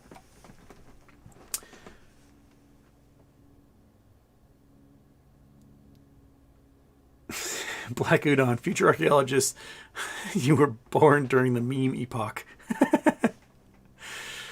I'm going to say this right now, that of all the cultures on Earth, Muslim memes are the best memes on the entire planet. Muslims, as a culture, their greatest gift in the internet age is their memeing ability, and Muslim memes are just brilliant. I highly recommend just scrolling through them. They're so funny. They kick the crap out of every other culture's meme, and they're just so good at it. They're so good. They're able to put this hint of patina on every single one of them, so it gets this WhatsApp feeling. It is just chef's kiss. They make the best memes.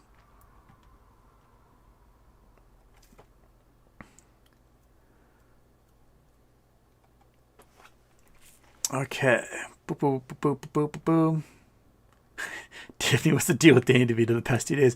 Everyone's going to start talking about Danny DeVito. Basically, you guys are going to talk about Danny DeVito until one of you manages to convince him to come into the chat at some point. I don't know. I don't even know if Danny DeVito knows how to use YouTube. He's too busy being awesome to worry about us.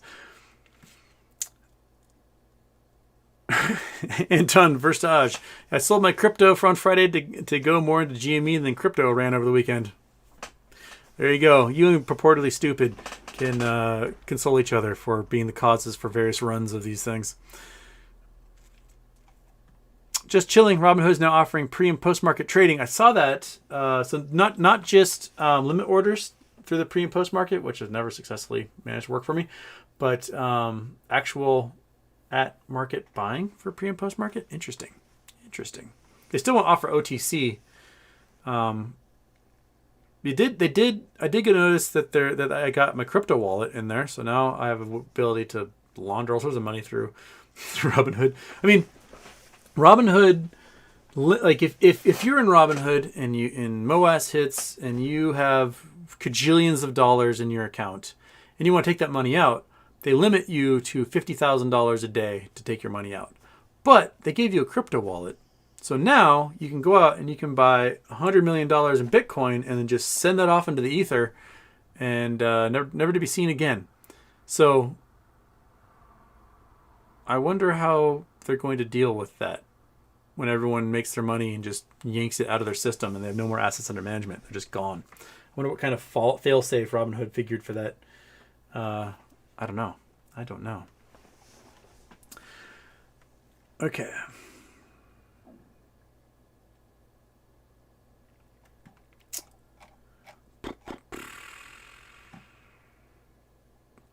Barfboo, Houston, do you think we'll ever get an update on MMTLP? Seems like it's just dragging forever. It is dragging. They have 2 days, supposedly, to change into Oilco. George, in February, or beginning of the month, had said that they're going to have a special conference call specifically about it, but before the end of the month. But we're at the end of the month, and I've seen no notices come up about it. My guess is there's a team of folks trying to pinpoint a future oil price and assign a value to that land. And anytime someone submits an offer, oil goes one way or the other. Either they withdraw their offer or Metamaterials goes, yeah, that's not enough money. The oil's worth more than that. So they may be doing some battles right now trying to negotiate those things. Dallas B. Houston, as a recovering religious person, I can tell you the Pale Blue Dot, Carl Sagan, and Sapiens, Yuval Noah Harari, are absolutely beautiful works of literary freedom. Okay. Yeah, Carl Sagan, Pale Blue Dot. He did a great series in his Cosmos series where he doesn't just talk about like the physical world. There's an episode where he goes to India and they talk about, in Hinduism, the earth is billions of years old. And they're the only religion to actually kind of nail the age of the universe. And everyone else didn't have a concept of what billions were, let alone they're like, 40 is a big number. I don't know how you can handle anything bigger than 40. And they talk about like, kind of the metaphysical aspects of the universe and, our place in it. We're only on Earth for a short period of time in this like vastness that is the time scale of everything. And, you can look at the history of the Earth, and if you made like the timeline of the Earth a mile high, feel like human beings would be like a dime's width of that time scale. We are only around for such a short period of time, but we've managed to do so much in, just the several hundred years since the Industrial Revolution.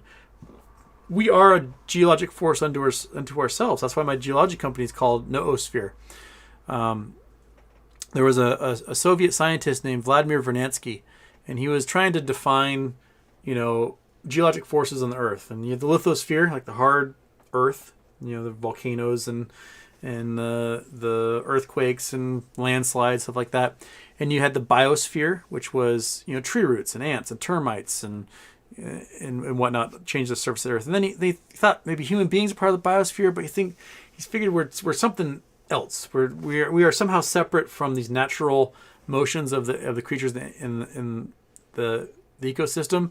We've kind of moved beyond that, and we're now we're the noosphere. And noos came from the Greek term Post-MOASS means like mind realm. And he basically concluded that human beings are a geologic force unto themselves. And if you look at anywhere you go, we blow up mountains and pave roads and dam rivers and, you know, mine things, and we change the landscape of the earth in such a way that no other geologic force has been able to in such a rapid period of time outside of astronomical forces like comets and asteroids hitting the surface. We've contributed more change to the Earth's surface in the last 150 years than pretty much anything outside of one of those big astronomical impacts. And we may be killing ourselves slowly with those geologic forces. That's kind of where we are. So we call it the noosphere, and I call my company Noosphere Geologic because, well, we humans are a geologic force. Josh Walker, why do not genetically engineer food to be healthier? They do. There are foods genetically engineered to be healthier. There's super rice that has all sorts of vitamins and minerals in it, so that folks that live in areas that might not be able to get enough roughage or vegetables or other food groups, they can get a lot more vitamins out of their super rice. I'm sure there's other examples. I just don't know enough about that. A lot of things that make food healthier, I think, comes from what fertilizers we use to make it grow. And that's all petrochemicals.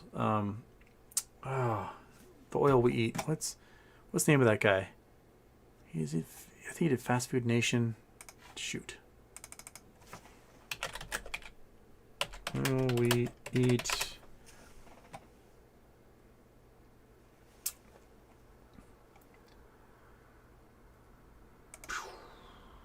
Is this the one? Richard Manning. Yeah, it's an article. I don't know what you are. Okay. Here we go. It's an article on Harper's. And by Richard Manning. It's about basically half of the oil on Earth goes to our food. And I'm going to post a link here because it won't allow me to. Do I have to download PDF or do I have to pay? I may have to be a member of Harper's to read this thing. Shoot. I probably have a copy from my... There we go. No, it's going to make me subscribe. Dang it. Give me a free version of the oil we eat. Let's see here. Let's see if I can find it.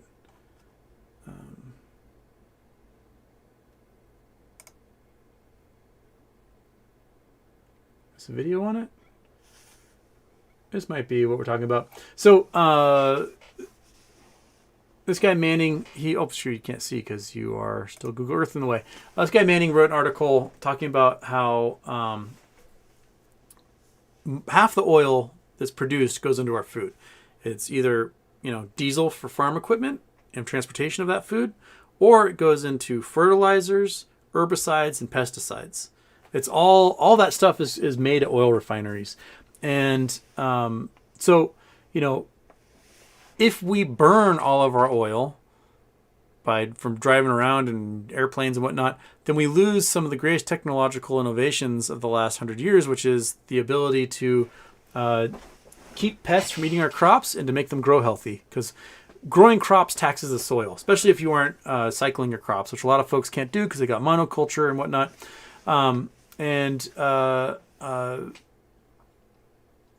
We run the risk of hitting peak oil and then no longer able to keep these creatures and weeds at bay and to maintain healthy nitrogens in the soil. And we're already having problems with a lot of the potash and what's the other material that comes out of like Belarus and Russia for fertilizers? A lot of the fertilizers are made in Belarus and Russia. And due to these wars, there's going to be a big fertilizer shortage globally for a lot of crops. So a lot of soils are going to be bled of their nutrients, and it will only take a year or two for the soils to become useless if they aren't doing nitrogen fixing and crop rotation and things like that. So yeah, so I'm going to post this in here. You guys can read it. I read it in college. It's kind of fascinating. Talking about, you know, half the oil we use isn't just for airplanes and plastics. It's for us being allowed to feed 8 billion people on Earth. Just chilling. Did you notice all the new AMC call options? I did not. Are they doing what they did last June when they made a whole bunch of 145s? I don't know. I'll have to check those out.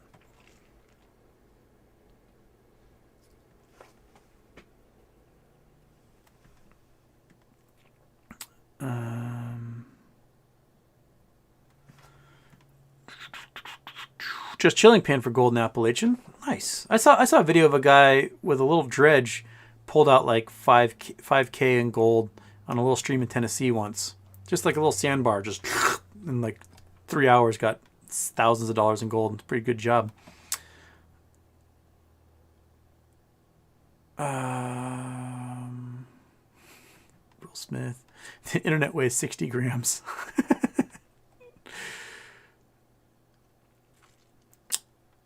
We're asking questions. If you're asking about the notifications folks got that their calls were on the money, that's the beginning of the show. That had to do with the fact that all of a sudden market makers weren't able to dump naked shares into the market to manipulate price. Therefore, the bid-ask spread all of a sudden jumped to like $400,000, $600,000, and they halted trading. So there you go. Project Sun, what are your thoughts on quantum mechanics observer theory? Well, basically it comes to a point where we have to use atomic particles to observe atomic particles. So if you want to look at an electron, you have to use an electron to look at that electron. And the minute you do, you affect what that electron's doing, because electron is a little ball of negative energy, and if you use an electron microscope to look at it, you're going to change how that electron operates. You can also, use magnets to observe it. So electrons are either up or down, and depending which way they're spinning. And so if you run them through a magnetic field, you can get half of them to split off as up and down electrons, but then you just changed what half of them are going to do. It's in like a human version of the observer effect. It'd be like someone with stage fright trying to get through a one-man play with 1,000 eyes on them. They know they're being observed, and the fact that they're being observed is affecting how they operate. And with the infinitesimal charges of these electrons and protons and everything else, to know the position of an electron, you can only know it once, and you've affected what it's going to do after that. So that's why we can't predict the universe. Like, Einstein had a hard time with this. He was definitely much more. He thought the universe was much more concrete and definitive and able to be defined, and that if you could figure out the structure of one atom, you could figure out the structure of all atoms, and therefore you can start predict the future. And then Niels Bohr was like, no, that's not how it works. We can kind of have an idea of what a hydrogen atom does with one electron. We can mathematically do that. Anything beyond that is so complicated that we don't even have an idea of what the shape of these atoms are, because we can't figure out where the electrons are because they're moving at the speed of light. So quantum mechanics is half worthless, half magic, and that's we know enough to know that we don't know, and we try to figure it out, but we know we're not going to be able to figure it out, but we try anyway. That's quantum mechanics. Okay.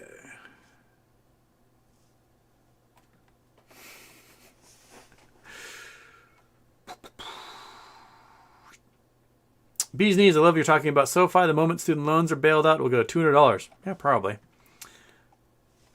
Julianne, we're at 1, 2, 3, 4. Fantastic. I haven't done an update as to some thank yous for some donations here. Who was the last one? I think it was Nevitz was the last one, I think. So then we got Carrie Blackwell, thank you. Fur Garcia, thank you. We got a Gordy, Anonymous, SJ, another Anonymous, Luke Alexander, thank you so much. Yeah, we're at 1,200 and change and flying. We raised a ton of money.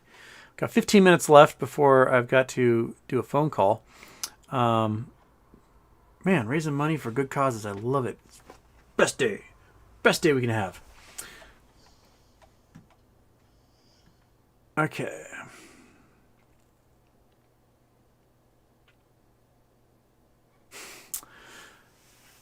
All right.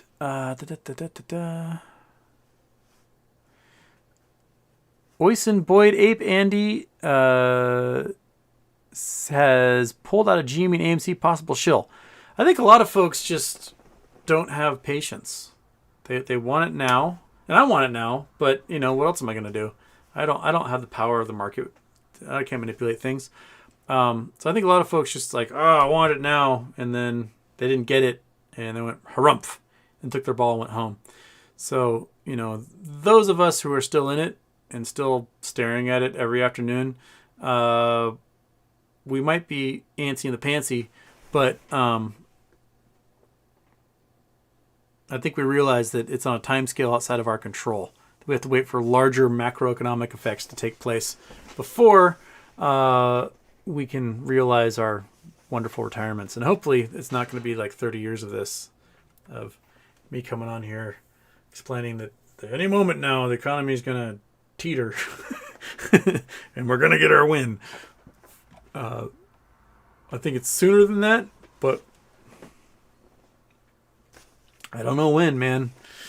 Man shall neither know the time nor place.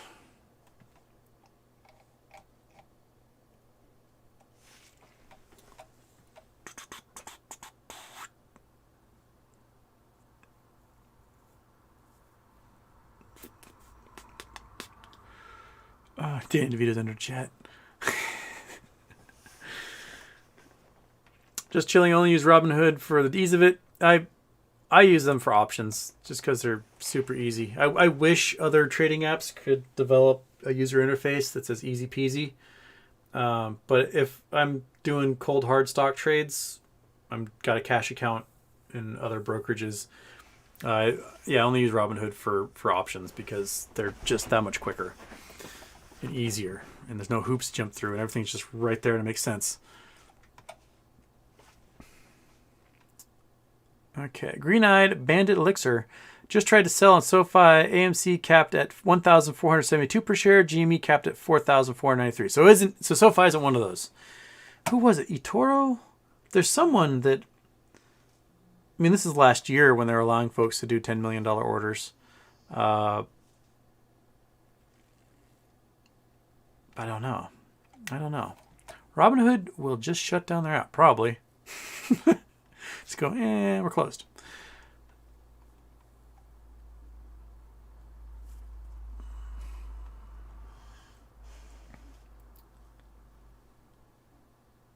Bee's Knees, what do you know about electric mining? I have never heard of electric mining, so 0? I don't know what electric mining is. So I don't know.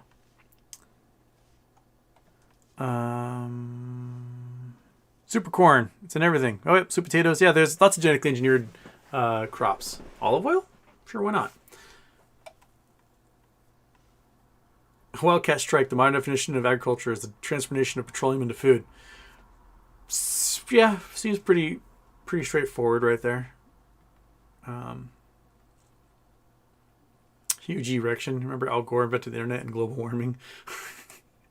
The Al Gore inventing the internet thing is one of those things that just, when people use it, I'm just like, oh. So prior to the internet, there was the ARPANET and OrthoNet. And in 1989, Al Gore was a senator, and he wrote the bill to deregulate the ARPANET and to make it public. Basically make the public internet. And the internet, once that was passed, the internet was born. So essentially, he was the father of the internet, because prior to 1989, there was no internet. But he never said, I invented the internet. He said, I took the initiative in creating the internet, which is true. Because the internet is basically a deregulation of a government closed network. And only a few had access to, such as Matthew Broderick in the movie War Games, which I haven't seen in a long time. I should watch that again since we're on the brink of nuclear war. Good to watch nuclear war movies. If you've got young adults in your life, great nuclear war books to read. After the Bomb and After the Bomb Week 1. I remember reading those. Those books stuck with me. It was about an accidental launch from Russia that hits LA and just wipes out LA. And it's like this high school kid and his sister trying to navigate, like, the destruction from the bomb is the first book, and just be like, holy crap, our world has ended. And the second book is like what Fallout does, and it is graphic and gnarly, especially for like a 13-year-old. But they're really good books. They kind of explain, what would happen if such an event were to occur. About like how refugees would move across the desert, and aid groups and National Guard and hospital triage and stuff like that. It's pretty good books.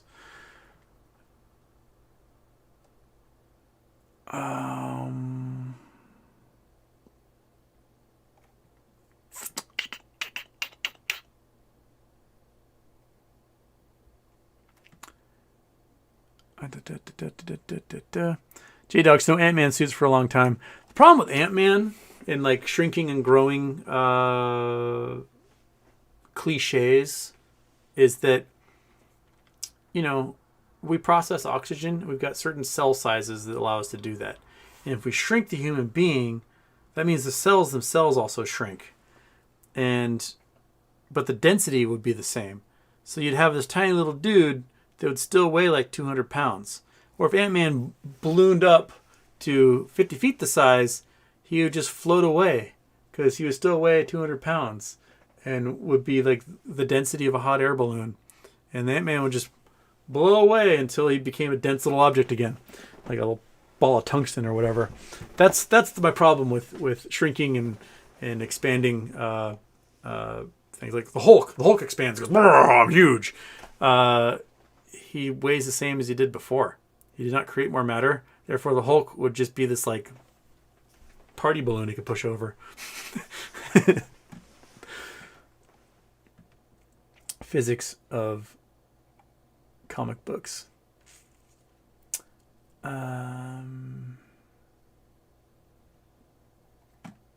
Project Sun says Ape Andy ran into massive debt problems, did get some money. If you, I've seen people that had to sell because they had medical expenses or emergencies. I had to sell some shares last June just to tow my crappy truck home because I wasn't expecting to spend an extra $2,500 to tow my hunk of junk out. So yeah.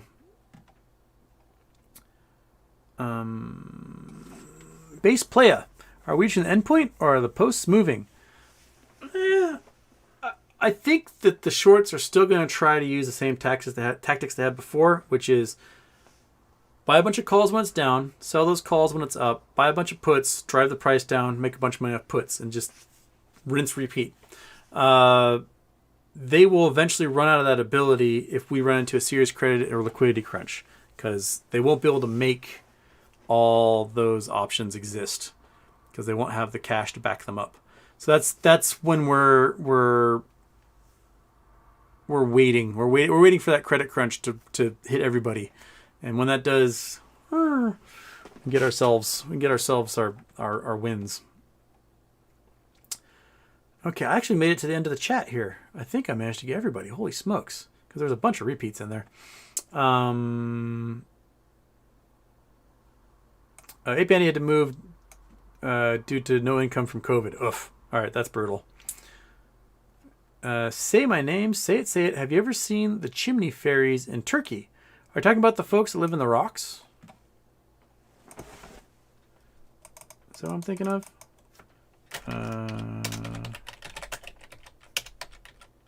Thing I can't spell.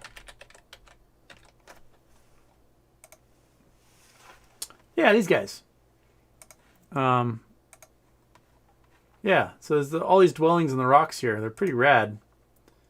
I dig it. They also look like giant schlongs. Those are some schlongers, that's for sure. So these hoodoos here. But there's all these homes carved into the rocks, which are pretty rad. And they're where in Turkey are they? I've not been here, but I'd love to go and see them for myself. It'd be one of those wonders of the world. In Australia, in Coober Pedy, they do something similar because they basically you get a plot of land to mine for opal. You start digging into the earth and pulling out opal seams, and then you carve out your home out of the rock. And so people in Cooper Pedy, Australia live underground because it's so hot there. So they live in similar homes, but not ones that quite look like big old ding-dongs like these suckers. But these things are rad. I would love to live in one of these places.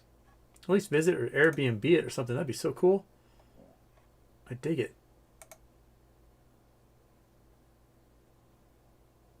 It's probably one of the coolest locations on Earth. And I guess they have a balloon festival? That's rad. Man, those things are just big old dicks, aren't they? Cappadocia, Turkey. I dig it. I dig it a lot.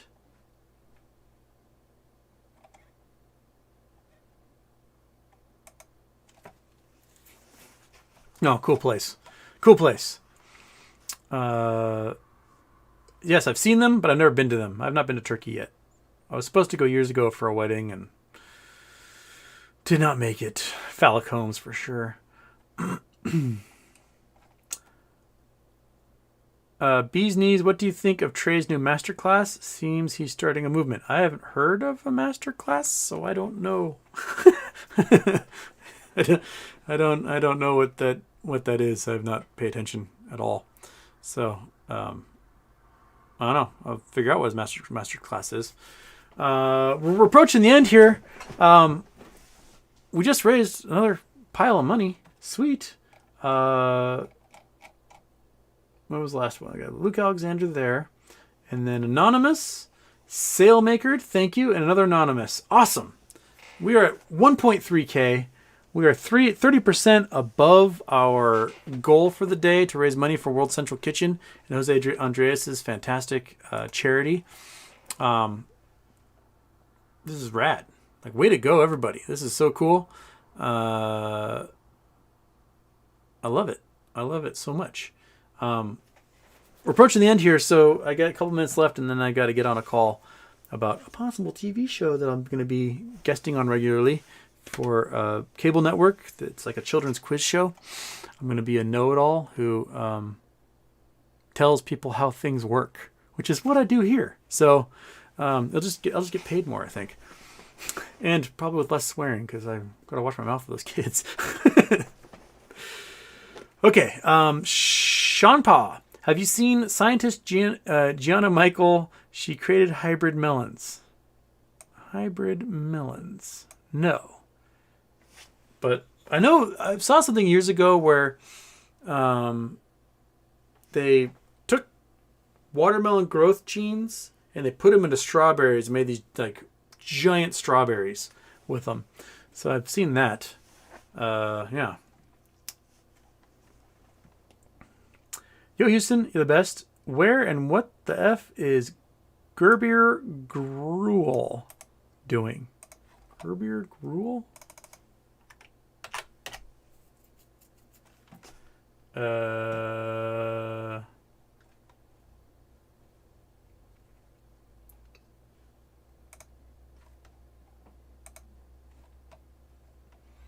Okay, prosecutor.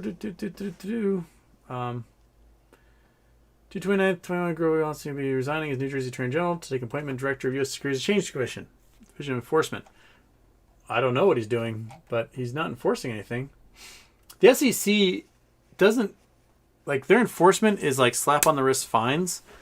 When things get bad, the SEC calls in the Department of Justice, and the Department of Justice are the ones that do the criminal stuff. So pretty much all SEC fines are civil. But when you see the Department of Justice jump in, that's when shit's getting real. That's why we're seeing like RICO investigations and all those announcements. Was it last month before about that?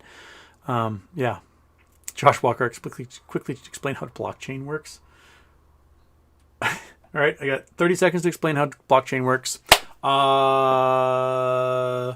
Everybody's computer has a ledger, and they make sure the ledger matches everyone else's ledger. So if you take a coin from here, send it over there, everyone's ledger goes, yes, that coin moved. And that's blockchain. Boom, done. That's my explanation of blockchain in 20 seconds.